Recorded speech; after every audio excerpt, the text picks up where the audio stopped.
Steve Buscemi is joining us tonight. One of the most respected, prolific, and sought-after actors in Hollywood, Steve has further impressed us all by directing critically acclaimed features like Trees Lounge and Lonesome Jim.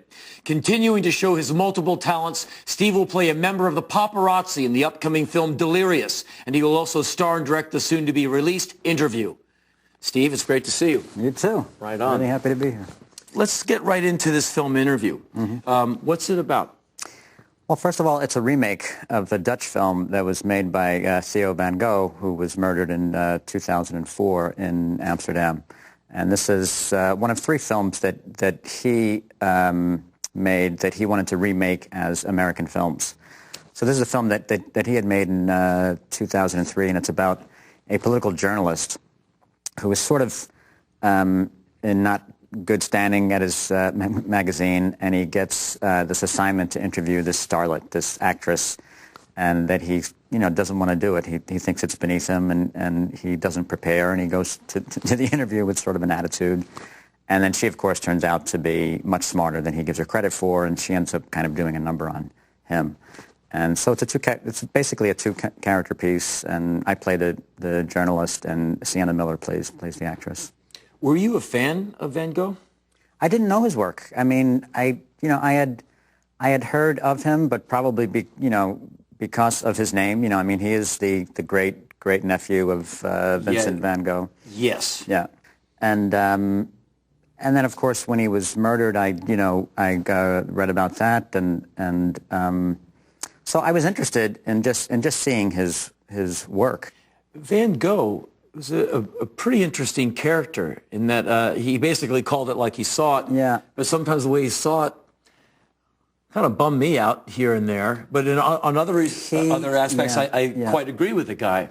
Yeah. He was sort of, I guess, for people who don't know, in Holland, he's been described as a cross between Howard Stern and Michael Moore, and he liked to push buttons, and he was a journalist and as well as a filmmaker, and who used to rip on journalists and filmmakers in his editorials. Yeah, and I think characterize Muslims or some sects of Islam as goat fuckers.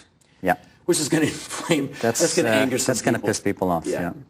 Just going back to Interview for a moment, I'm sure as a celeb type, I'm sure you wince at that, but I'm sure you've done a ton of uncomfortable interviews.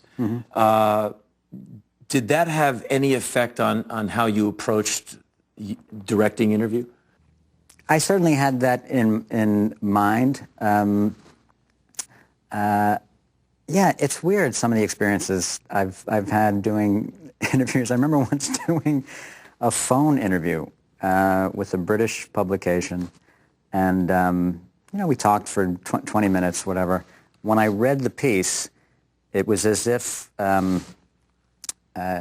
we were both, that I was with this guy who interviewed me, and we were in a bar. And every other word out of my mouth was fuck. I was like, I don't remember saying, first of all, I don't remember saying this, and then in that way. And then in the piece, Tim Roth walks in, and we're having a conversation. And I went, wait a minute, where's this coming from? And actually, I think they found an old interview that I had done with Tim, where I interviewed him for Interview magazine, and they actually lifted some stuff, some stuff from that interview, peppered in a few fuck this and fuck that, and it was like, wow. That's awful. And that was like just the first page, and then after that, it was the regular interview that I did with this guy.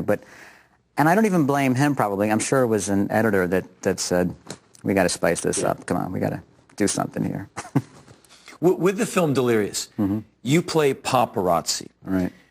A member of, and no doubt you've had someone up your nose with a camera or in at some annoying time, like trying to board an airplane or what have you. Did any of those experiences affect how you worked in the film? Yeah, I mean, and I don't get it that bad. I mean, I don't, luckily, I don't have people who follow me around. I mean, I don't know how some of the really big celebrities handle it, because it must be a real pain in the ass.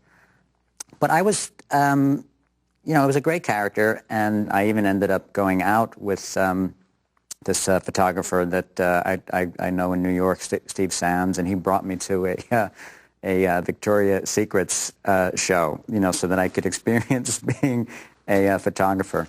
And I went in this really silly disguise because I didn't, you know, want to just show up like me. So I had on this like beret, and I put pillows under my, you know, shirt, and I had a wig, and I stuffed my cheeks with like, you know, tissues to, you know, and all it did was people were going, man, Buscemi's looking really weird. What's up with him? You know? And anyway, Steve brought me into he had like a backstage, you know, all access pass to the rooms where the models were changing. And I said, no, I don't want to be here. I want to be out where all the, you know, the rest of the paparazzi are like on the line, and I want to see all the celebrities come in. And man, they get there early and they wait for hours. And it was raining that night, and it was cold. So I finally understood that when, you know, somebody comes in and doesn't take the time to stop and give them, you know, they do get upset. It's like, come on, man, we've been waiting, you know. And yeah. Now when I go to any premiere, I take an extra long time and just stand there, and, you know, not that I ever see any of the shots that they take of me, but I stand there. What do you think it is with America? Because we have this thing with celebrities, which is overwhelming. Maybe only England has that same kind of fascination where the tabloid guys are intense. Right. Like, of course I can be in your hotel room. You're like, no, yes, I can. I'm in bed with you. I mean, they're just really in people's grill. Like, they're supposed to be there, and it's their right. And if the starlet has a problem with that, well, boy, they're just going to rip her even harder in the sun or whatever it is. And here in America, we just hold these people to these insane standards of, you know, they should be sleazy yet have morals, or they're beautiful yet we love it when they trip and, you know, their face is in the mud or something. But